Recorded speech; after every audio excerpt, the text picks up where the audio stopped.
So let's go ahead and jump into the market watch. And Yes. what we like to do is we like to compare last week versus this week's 7 days and see how they look in the Dallas County. We're really trying to find out what's happening because we know so many times right now in the marketplace, we're seeing the media really overhype some of these highs and some of these lows.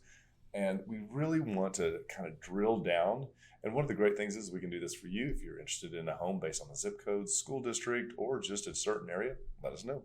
We can make that happen. We can. So the first area that we want to talk about is coming soons. And so coming soons are homes that are put on the market. And these are usually done for about 15 to 30 days ahead of the schedule. And this is up 3% to 77 versus 75 over last week. And then also when we go active on the market in the last 7 days, there has been a decrease of 13% to 450 units versus 516 the week before.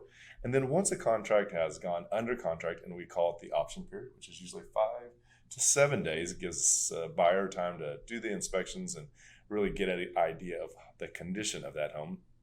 That is actually down 3% to 341 versus 352 last week. And then our pending sales are actually up 4% from a couple of weeks ago. We in Dallas County, there were 213 pendings over the last 7 days.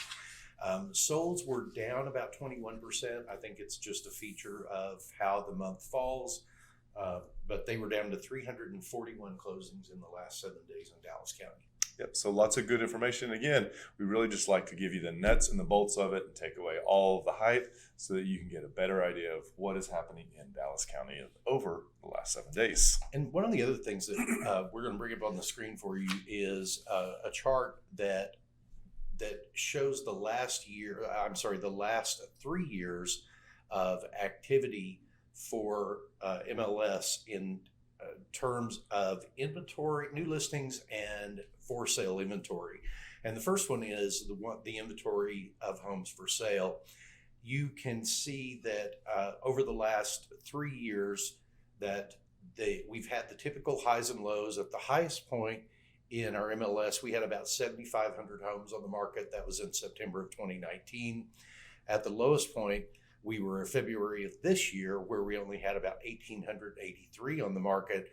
But just since February, our inventory has grown all the way up to almost 4,000 active listings in Dallas County. That's pretty great. And then also one of the things that we're going to point out is new listings in the market, because that is one of the indicators of how things are progressing along. And you can see that as August is entered, as always on the slide, it is dipped down, and we are right now, it looks like our high was in June, and that was at 3,445. And as we move over to looking at what happened in July of 2021, that was also the high, and it was down, you can see, to 3,224, which is off a bit.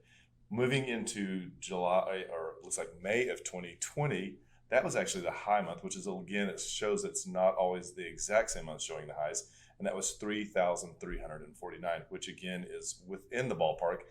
One of the biggest jumps is that when you see back all the way before all of the COVID started in 2019, May was a huge month with 3,625. So again, this just kind of shows you the history and that this is beginning the slowdown of the real estate market. Will pick back up, but August is typically in Dallas one of our slowest markets because, as everybody knows, everybody heads out to get away from the heat. Mm-hmm. So Can't blame them. nope, it's the last time to get a vacation before school starts.